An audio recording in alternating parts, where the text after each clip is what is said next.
صلی اللہ علیہ وسلم۔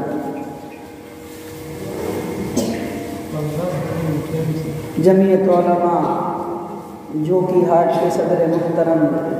ہمارے ہر دل عزیز پیارے بھائی قاضی امتیاز احمد صاحب، ڈائریکٹر امام الہند اکیڈمی دیورا چوک، ہمارے رفیق انتہائی فکر مند ساتھی، اپنے وقت، اپنی جان اور اپنا مال اور اپنی مغز مالی قوم اور ملت کے لیے اور پنچایت در پنچایت جمعیت کی تشکیل کے لیے سرگرم عمل جفاکش ہمارے ساتھی جمعیت علماء جو کی ہاٹ بلاک کے سیکریٹری بھائی مولانا کاشف نسیم صاحب، بلاک کے نائب صدر جن کی آپ نے ابھی ایک نعت اور ایک نظم سنی، ان کی نعت اور نظم کو سننے کے لیے ملک کے کونے کونے میں اور ریاست بہار کے مختلف اضلاع میں لوگ مہینوں وقت لے کر کے اور کافی سواریوں کا آمد و رفت کا خرچہ برداشت کر کے اپنے گاؤں میں اپنے سماج میں بلاتے ہیں تو ایک نظم اور ایک نعت سنتے ہیں۔ جمعیت کے پلیٹ فارم سے اپنا وقت، اپنی جان اور اپنا مال سب کچھ قربان کر کے داؤ پہ لگانے والے بلاک کے نائب صدر ہمارے ہر دل عزیز انتہائی جفاکش ساتھی بھائی مولانا فیاض احمد راہی صاحب، اور نالج پوائنٹ کے ڈائریکٹر ہماری جمعیت کے خازن اصلاح معاشرہ کے ماسٹر شمشاد احمد صاحب، جو جس دن سے یہ تحریک شروع ہوئی ہے کمیٹیوں کی تشکیل کی، اپنے سب کام کو آگے پیچھے کر کے جمعیت کے شانہ بشانہ کھڑے ہیں۔ آپ حضرات یہاں حاضر ہیں۔ آج کا یہ پروگرام یہاں گاؤں کے، سماج کے، بدھرا پنچایت کے، اس بلاک جو کی ہاٹ اور ضلع ارریہ کے ایک نمائندہ اور ہر دل عزیز شخصیت جناب ایڈوکیٹ طلعت محمود صاحب، ان کی سربراہی اور صدارت میں آج کا یہ خوبصورت اجلاس منعقد ہے۔ مجھے معلوم ہوا کہ یہاں پنچایت کے مکھیا جی بھی تشریف رکھتے ہیں، سرپنچ صاحب ہیں، اور سمیتی اور وارڈ ممبران کے ساتھ ساتھ یہاں کے علماء، سماجی کارکنان، ائمہ، ذمہ داران، ہمارے تبلیغی جماعت کے امیر صاحب، بھائی صاحب اور دیگر تمام احباب یہاں تشریف فرما ہیں۔ ابھی کاشف نسیم بھائی نے بتایا کہ بھائی تنزیل صاحب نے بڑی محنت کی اور لوگوں کو جوڑنے اور اکٹھا کرنے میں بڑا کردار اپنا ادا کیا۔ بزرگوں، دوستوں اور بھائیوں، قبل اس کے کہ میں دو چار بات کروں، ترتیب ہم اچھی بنا لیں، آگے آ جائیں، آپ لوگ قریب آ جائیں، یہ کونا خالی، آپ ادھر کنارے میں سب ایک طرف بیٹھے، ادھر آ جائیں، اچھا نہیں لگتا، کسی کے ساتھ آ جائیں، آ جائیں، سب کے بیٹھ جائیں، مل کے بیٹھ جائیں، ٹیک نہ لگائیں، سامنے آ جائیں، بالکل قریب آ جائیں۔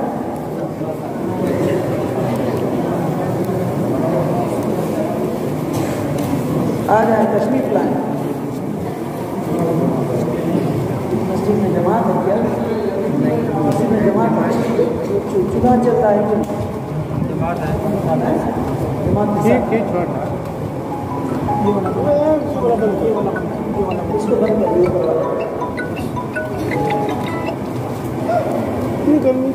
محترم بزرگوں اور دوستوں اور بھائیوں،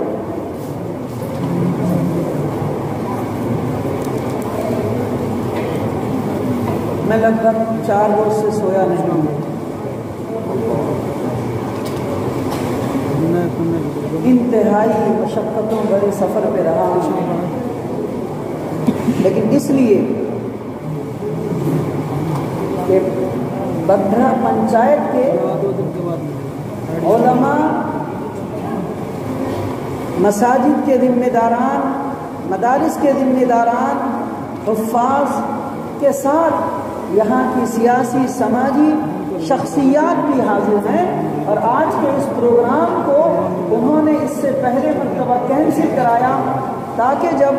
جمعیت جیسی 100 سالہ تنظیم ہمارے گاؤں میں آئے، ہمارے پنچایت میں آئے، اور اس جمعیت کی پنچایت یونٹ کی تشکیل ہو تو جمعیت کے شانہ بشان